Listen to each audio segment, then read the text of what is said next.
ಸೋಪಾಧಿಕ ನಿರುಪಾಧಿಕ ಎರಡೂ ಅವನೇ, ಸಗುಣ ನಿರ್ಗುಣ ಎರಡೂ ಅವನೇ. ಆದ್ರಿಂದ ಇಲ್ಲಿ ವಿಶ್ವರೂಪ ಭಕ್ತಿ ಕುರಿತು ಬಹಳ ದೊಡ್ಡ ವಿಷಯ ಅದು. ಯಾಕಂದ್ರೆ ವಿಶ್ವರೂಪ ಭಕ್ತಿಯನ್ನು ಮಾಡ್ತಾ ಮಾಡ್ತಾ ಹೃದಯ ಶುದ್ಧಿ ಆಗ್ತಾ ಹೋಗ್ತದೆ, ಸಮಚಿತ್ತತೆಯನ್ನು ಪಡ್ಕೊಳ್ತಾ ಹೋಗ್ತಾನೆ, ರಾಗದ್ವೇಷ ಶಿಥಿಲವಾಗ್ತಾ ಹೋಗ್ತದೆ, ಎಲ್ಲ ಸದ್ಗುಣಗಳು ಅವನನ್ನ ಸಮೀಪಿಸ್ತವೆ.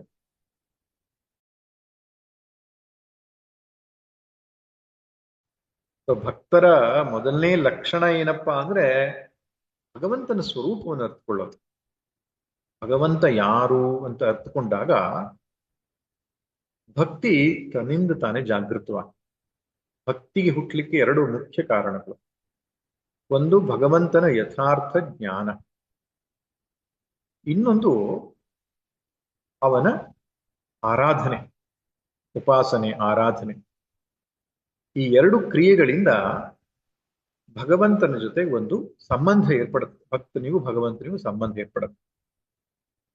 ಆದ್ದರಿಂದ ಸತ್ಸಂಗ ಶ್ರವಣ ಇದೆಯಲ್ಲ, ಭಗವಂತನ ಮಹಿಮೆಯ ಶ್ರವಣ, ಇದು ಭಕ್ತಿಯನ್ನು ಹುಟ್ಟಿಸೋದ್ರಲ್ಲಿ ಬಹಳ ದೊಡ್ಡ ಪಾತ್ರವನ್ನು ವಹಿಸುತ್ತೆ. ಆಮೇಲೆ ಅವನನ್ನ ಆರಾಧನೆ ಮಾಡಬೇಕು. ನಾಮ ಜಪ, ಭಜನೆ, ಸಂಕೀರ್ತನೆ ಮುಂತಾದವುಗಳಿಂದ ಅವನನ್ನು ಆರಾಧಿಸಬೇಕು. ಮಹಾತ್ಮ್ಯ ಜ್ಞಾನ ಶ್ರವಣ ಪೂರ್ವಕವಾಗಿಯೇ ಭಕ್ತಿ ಹುಟ್ಟೋದು. ಭಾಗವತ ಮುಂತಾದ ಗ್ರಂಥಗಳಲ್ಲಿ ಅಥವಾ ಪುರಾಣಗಳಲ್ಲೆಲ್ಲ ಆಯಾ ದೇವತೆಗೆ ಸಂಬಂಧಪಟ್ಟ ಪುರಾಣಗಳಲ್ಲಿ ಆ ಈಶ್ವರನ ಮಹಾತ್ಮೆಯನ್ನ, ಭಕ್ತರ ಲಕ್ಷಣವನ್ನ ಬಹುವಿಧವಾಗಿ ಹೇಳಿರೋದು ನಮಗೆ ಕಾಣಿಸ್ತದೆ. ಯಾವಾಗ ಈ ಜೀವಕ್ಕೆ ಈಶ್ವರನು ಮತ್ತು ನನ್ನ ಸಂಬಂಧ ನಿತ್ಯವಾದದ್ದು ಅಂತ ಗೊತ್ತಾಗ್ತದೋ ಸಹಜವಾಗಿ ಪ್ರೇಮ ಹುಟ್ಟುತ್ತದೆ. ಈಗ ಈ ಜನ್ಮಕ್ಕೆ ಸಂಬಂಧಪಟ್ಟಂತಹ ತಂದೆ ತಾಯಿ, ಹೆಂಡತಿ, ಗಂಡ, ಮಕ್ಕಳು, ಅವ್ರ ಬಗ್ಗೆ ಏನು ಪ್ರೇಮ ಇದೆಯೋ, ಅವ್ರು ನನ್ನ ಜೊತೆಗಿರುವವರು, ನನ್ನ ಕಷ್ಟ ಸುಖಗಳಲ್ಲಿ ಭಾಗಿಯಾಗುವವರು, ಆದ್ರಿಂದ ಮನಸ್ಸು ಸಹಜವಾಗಿ ಅವ್ರ ಕಡೆಗೆ ಒಂದು ಸೆಳೆತವನ್ನು ಹೊಂದಿರ್ತದೆ. ನನ್ನ ಕಷ್ಟದಲ್ಲೂ ನನ್ನ ಜೊತೆಗಿರ್ತಾರೆ ಎಂಬುದಾಗಿ. ಆದ್ರೆ ಈ ಜೀವದ ಜನ್ಮ ಜನ್ಮಾಂತರಗಳಲ್ಲಿಯೂ ಜೊತೆಗಿರುವ ಈಶ್ವರ ಸಂಬಂಧವನ್ನ ನಾವು ಅರ್ಥ ಮಾಡಿಕೊಂಡಾಗ ಅವನ ಮೇಲೆ ಸಹಜವಾಗಿ ಪ್ರೇಮ ಹುಟ್ಟುತ್ತದೆ. ಡಿ ಬಿ ಜಿ ಹೇಳಿದ ಹಾಗೆ, ಬೆತ್ತಲೆಯಿಂ ನೀಂ ಬಂದೆ ಬೆತ್ತಲೆಯಿಂ ನೀಂ ಪೋಪೆ, ವಸ್ತ್ರವೇಷಗಳೆಲ್ಲ ನಡುವೆ 4 ದಿನ, ಚಟ್ಟಕ್ಕೆ ನಿನ್ನ ನೇರಿಪ ಮುನ್ನ ನೀನಾಗಿ ಕಿತ್ತೆಸೆಯೊ ಕಂತೆಗಳ ಮಂಕುತಿಮ್ಮ. ಈ ಬೇರೆ ಎಲ್ಲ ಸಂಬಂಧಗಳು ಬರ್ತದೆ ಹೋಗ್ತದೆ, ವಿಚಾರ ಮಾಡಿದಾಗ ಗೊತ್ತಾಗ್ತದಲ್ಲ. ಈಗ ಸಮುದ್ರದಲ್ಲಿ ಏಳುವ ಅಲೆ, ಇನ್ನೊಂದು ಅಲೆ, ಎರಡು ಅಲೆಗಳು ಮದುವೆ ಆಯಿತು ಅಂತ ಒಂದು ಕಲ್ಪನೆ ಮಾಡೋಣ.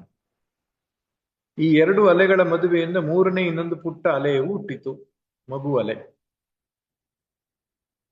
ಈ ಅಲೆಗಳ ಸಂಬಂಧ ಅನ್ನೋದು ಕ್ಷಣಿಕ ಮಾತ್ರ,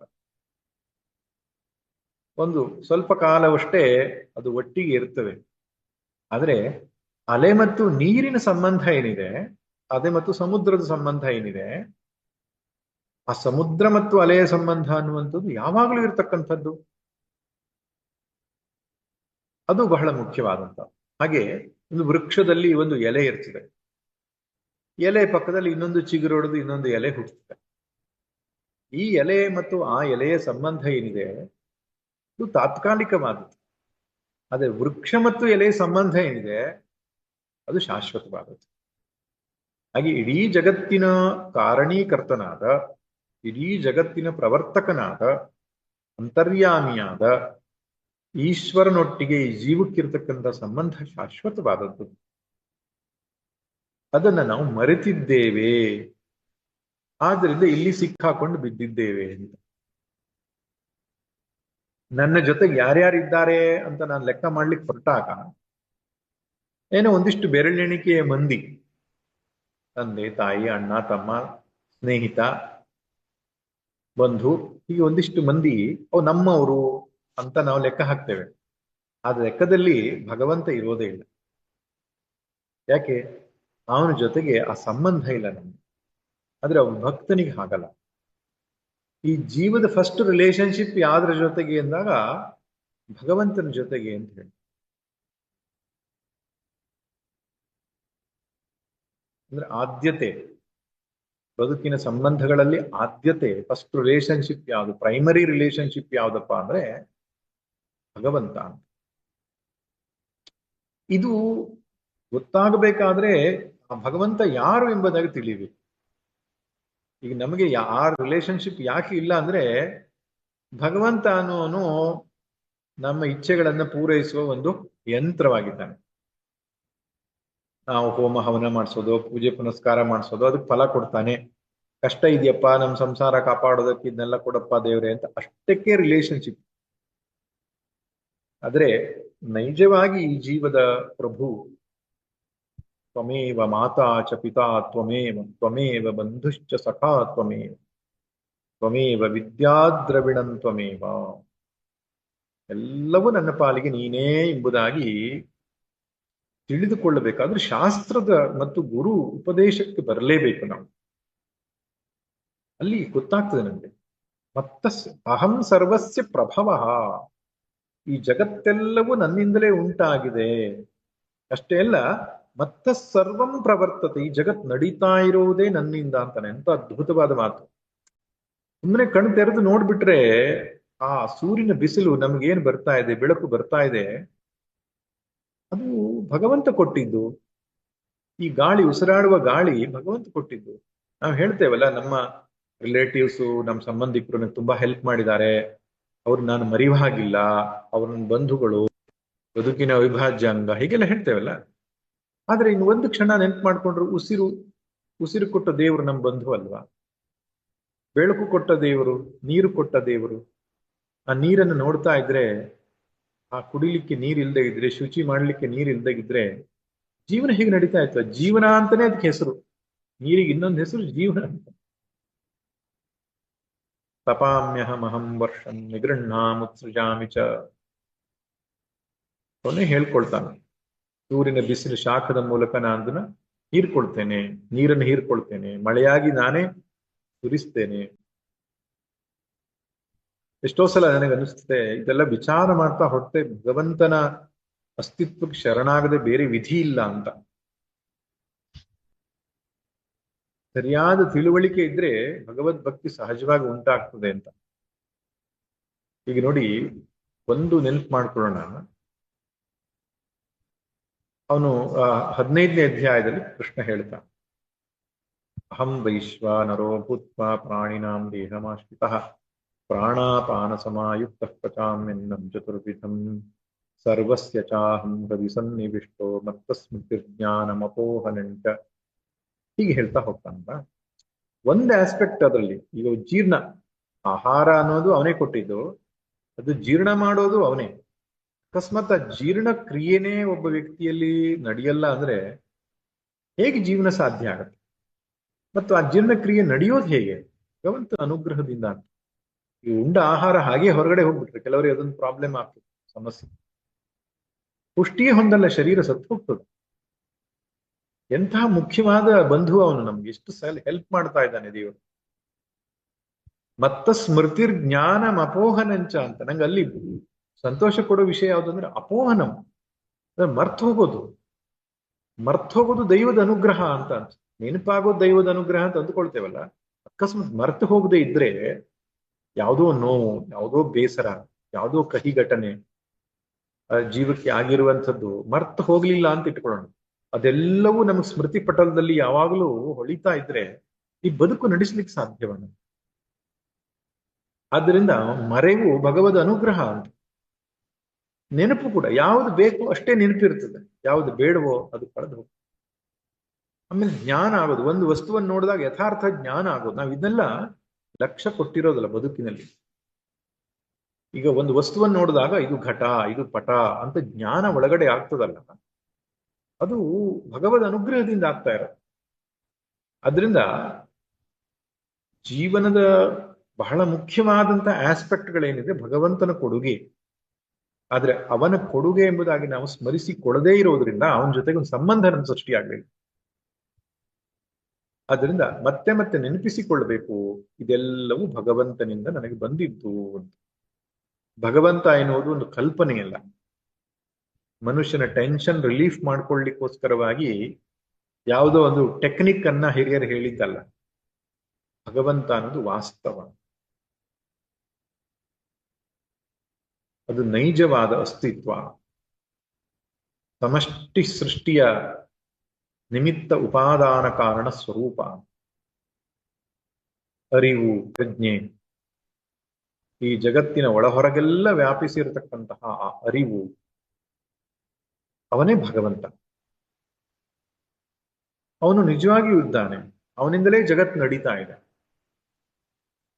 ಇದು ದೃಢಗೊಳ್ಳಬೇಕು. ಇದಕ್ಕೆ ಉಪಾಯ ಏನು ಅಂದ್ರೆ ಮತ್ವ ಎಂಬ ಶಬ್ದ ಬಳಸಿದ್ದಾನೆ. ತಿಳ್ಕೊಳ್ಬೇಕು ಅಂತ. ಈ ಶಾಸ್ತ್ರಗಳನ್ನೆಲ್ಲ ತಿಳ್ಕೊಳ್ಳೋದ್ರಿಂದ ಅವನಲ್ಲಿ ಭಕ್ತಿ ಜಾಸ್ತಿ ಆಗ್ತದೆ. ಆತ್ಮದ ವಿಷಯ, ಆತ್ಮಜ್ಞಾನ, ಆತ್ಮ ಅಂದ್ರೆ ಏನು? ಅದೇ ಪರಮಾತ್ಮನೇ ಆತ್ಮ. ಆತ್ಮನಿಗೂ ಪರಮಾತ್ಮನಿಗೂ ವ್ಯತ್ಯಾಸ ಇಲ್ಲ. ಇದು ಸೋಪಾಧಿಕವಾಗಿ ನೋಡೋದು, ಇನ್ನೊಂದು ಹಂತ ನಿರುಪಾಧಿಕವಾಗಿ ನೋಡೋದಷ್ಟೇ. ಸೋಪಾಧಿಕ ನಿರುಪಾಧಿಕ ಎರಡೂ ಅವನೇ, ಸಗುಣ ನಿರ್ಗುಣ ಎರಡೂ ಅವನೇ.